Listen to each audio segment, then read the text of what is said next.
Mga kaibigan, welcome back. Ito pag-uusapan natin, B-League team, bakit at paano tinambakan ng 64 points ng NBL team at giveaway ng Japan B-League sa mga Pinoy. Ito, meron pang trip to Osaka, Japan.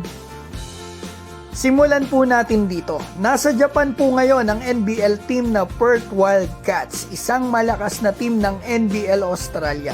Dumayo po sila dito sa Japan para nga sa tatlong friendly game nila sa B-League teams. At ang una nakasagupan nila ang Nagoya Diamond Dolphins. Hindi pinaforma kaibigan buong laro ang B-League team na ito. At natapos po yung game tambak ng 64 points ang Nagoya. Kaibigan, bakit ganon? Kala ko ba hindi nagkakalayo o lamang pa ang B-League team sa NBL ngayon? Kaibigan, dito po kasi sa game na ito, isang import lang po ng Nagoya ang naglaro. Dito po mga kaibigan sa game nito ay makikita natin puro Japanese players talaga lahat. Isa lang ang hindi, yun yung import. Kaya maliliit po talaga ang Nagoya Diamond Dolphins sa game nito. Parang kulang sila ng 4 na players dito. Yung 2 world import at isang naturalized player at isa pang Asian import. Yung mga imports na yan kaibigan ang nagpapalakas po sa mga team dito sa Japan B-League. Kaibigan, abangan po natin yung susunod na laban ng Perth Wildcats sa Chiba Jets. Kapag naglaro na kumpleto yung Chiba Jets, dyan po talaga natin pwedeng masukat ang lakas nila. Pero take note, tune-up games po ito mga kaibigan. Experimenting ang mga coaches. Alam po naman natin yung mga ganyan sa tune-up game.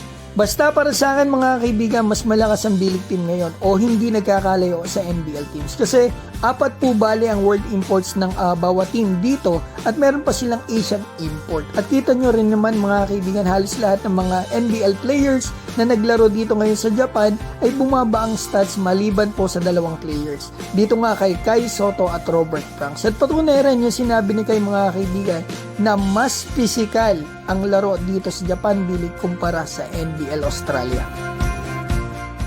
So eto mga kaibigan, punta po tayo dito. Galante talaga ang Japan B-League. Meron na naman silang ipamimigay sa mga Pinoy. Dito po ang venue sa atin sa Mitsukoshi Mall sa BGC.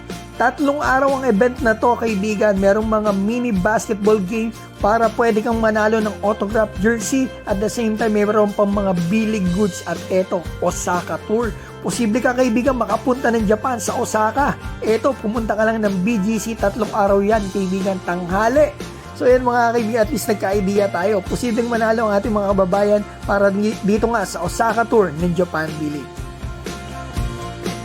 So ito mga kaibigan, na mabilis na update po natin sa ating pambato na si Kai Soto. According po sa usapan namin ng ating source mga kaibigan, malamang ay makalaro ang pambato natin dito sa preseason game nila sa Utsunomiya BRX ngayong September 8 mga kaibigan. Abangan po natin yan. Alam ko, lahat tayo excited na makitang muli na naglalaro ang pambato natin si Kai Soto. Tamang-tama, ang ganda ng kondisyon ng pambato natin.